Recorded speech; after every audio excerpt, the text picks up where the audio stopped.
Hi there guys, I'm Nikhil from Greedy Tech, and in this video, I'll be showing you the most important tips and tricks for your Realme 7. By the way guys, I'll also be making a dedicated video for the best features where I'll be showing you all the features offered by this phone. So definitely check out that video as well, link will be in the description. Now with that said, first I want to start off with the navigation gestures. On this phone, it's called as swipe gestures from both sides, and once you turn it on, you get some extra options at the bottom. Make sure you enable switch to previous app toggle and vibrate on back navigation toggle. And once you're done, this is how the navigation gestures work. To go home, you can swipe from the bottom of the screen. For recent apps, you can swipe and hold. Now to go back a step, you can swipe from the left side or the right side and it takes back a step. For Google Assistant, you can swipe from the bottom left corner or bottom right corner diagonally to trigger Google Assistant. And every time you use these gestures or even the back button, you also get a subtle haptic feedback. Besides that, you can also swipe left or right on the bottom of the screen to quickly switch between applications, just like on iOS. Next, we have a new gesture called icon pull down gesture. Now once you enable this feature, on your home screen, you can swipe diagonally on the left side or right side to quickly pull down all the icons near your finger. It's just a quick and easy way to reach out applications just with a single finger. Next, we have swipe down gesture on the home screen. By default, it is set to search or global search. Once you do a swipe down gesture, you can search for application names or even contacts directly from your home screen. I personally suggest you to change it to notification drawer.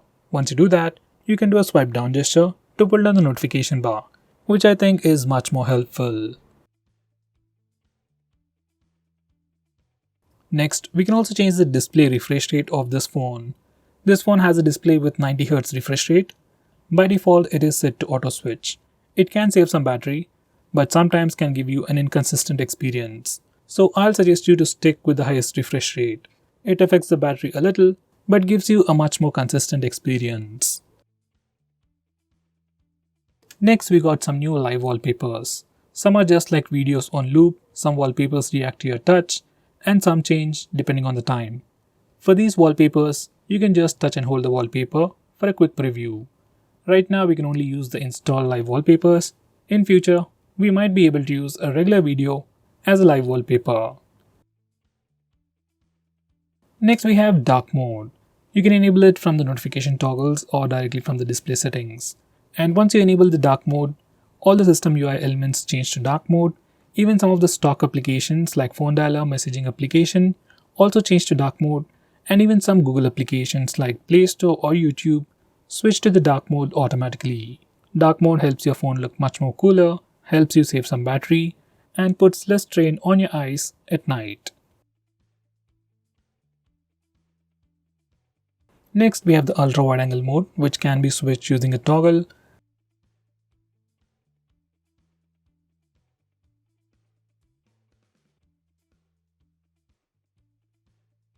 Next, I'm going to show you different ways to take a screenshot on this phone. So first we have the normal way where we can use the buttons. Just press the volume down and power button both at the same time to take a screenshot. Next we have 3-finger screenshot gesture. Now this feature is enabled by default. To take a screenshot, you can just swipe down using 3 fingers and your phone will take a screenshot. It's just like pressing the buttons, but instead of pressing the buttons, you just need to swipe down using 3 fingers and your phone will take a screenshot. Personally, this is my favorite way to take a screenshot. Next, I'm going to show you how to take a long screenshot. For that, first take a regular screenshot and then click on the preview. Now select scroll. Now you need to scroll the page. And once you're done, you'll get a long screenshot.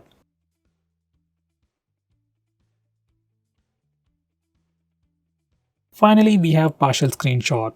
To take a partial screenshot, just place 3 fingers on the screen for a second and then slowly swipe down. Once you do that, you'll get a preview window and then take a partial screenshot. You can also resize this preview window to get an accurate screenshot. Next, we have some quick shortcuts whenever you take a screenshot.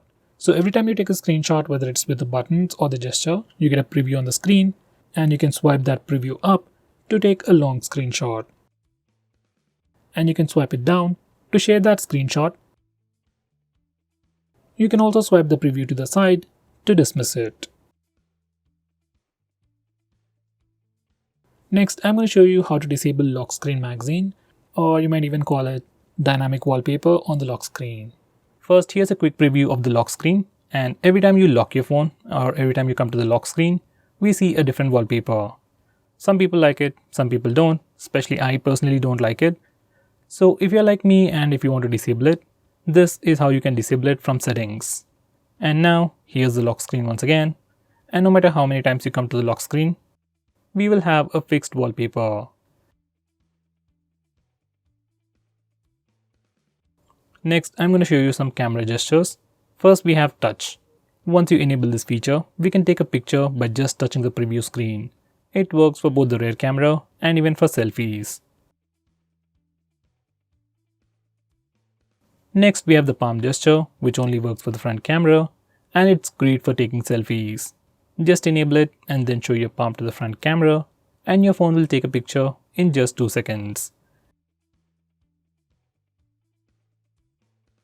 Next, I'm going to show you how to trigger Google Assistant with the power button. Just enable this toggle, and now press and hold the power button to trigger Google Assistant. If you press and hold the power button longer, we will see the power options. If you are using navigation gestures, this is pretty useful. Next, we have some important screen off gestures. We have things like double tap to wake. We can also draw a note to open the camera application. Next, we can draw a V to turn on the flash. We also have more like music controls and custom shortcuts. But most of the time, I just draw V to turn on the flash. And to turn it off, we can press the power button.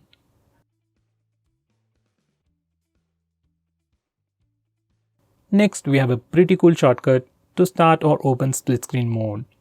This feature is enabled by default. Just make sure this particular toggle is enabled, and if it is enabled, you can just swipe up using 3 fingers to open the current application in a split screen mode. Next, I'm going to show you digital well-being. Now this is a feature from Google and you can find it in settings. This feature analyzes your phone's usage and gives you a complete report. It shows you how many times you've unlocked your phone, how many notifications you've got, how much time you're using your phone, and which apps you're using the most. So with all this information, you can know your usage and you can also limit your usage using this feature, which is a pretty cool thing. So let's say if you don't want to watch videos on YouTube for more than 1 hour in a day, we can put up such restrictions using this feature. Next, we have wind down. This is another feature from Google, which will help you sleep faster at night. Using this feature, we can schedule our phone to turn on grayscale mode and do not disturb mode automatically at a specific time. This is something I would definitely recommend you to try. Next, I'm going to show you how you can change your default apps, whether you want to change your default launcher, default browser, or anything. For that, we need to first go to settings. Once you're in settings, select app management, then select default apps. Now from this page, you can change your default launcher, default SMS application, browser, and so on. I would definitely recommend you to change your default browser to Google Chrome.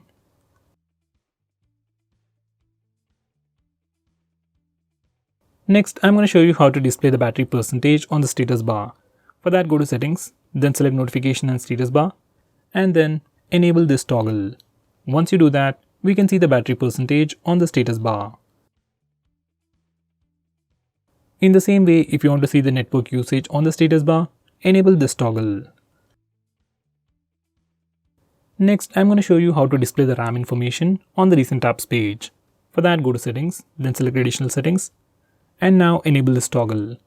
Once you do that, we can see the RAM or memory information in the recent apps page.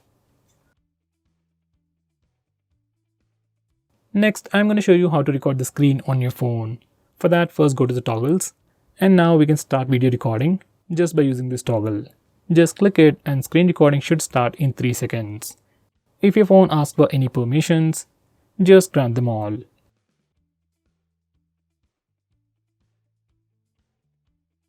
Next, I'm going to show you how to stop applications from automatically restarting in the background. For that, you need to first open Phone Manager. You can find it on the home screen or in your app drawer. Once you open it up, select Privacy Permissions. Then select Startup Manager. Now from this page, we can start or stop applications from automatically restarting in the background. Personally, I'll enable this toggle for apps like Truecaller, WhatsApp or Instagram and disable it for everything else. So guys, these are the most important tips and tricks for your phone. If I missed out on anything important, do let me know by commenting below this video and definitely check out my video on best features. Link will be in the description. Now with that said, if you're planning to buy this phone, please use the link in the description. It always helps the channel. If you want us to make any specific video, tweet out to us with the hashtag AskGreedyTech on Twitter and we will try to make it as soon as possible. I'm Nikhil from GreedyTech signing off. Have a nice day.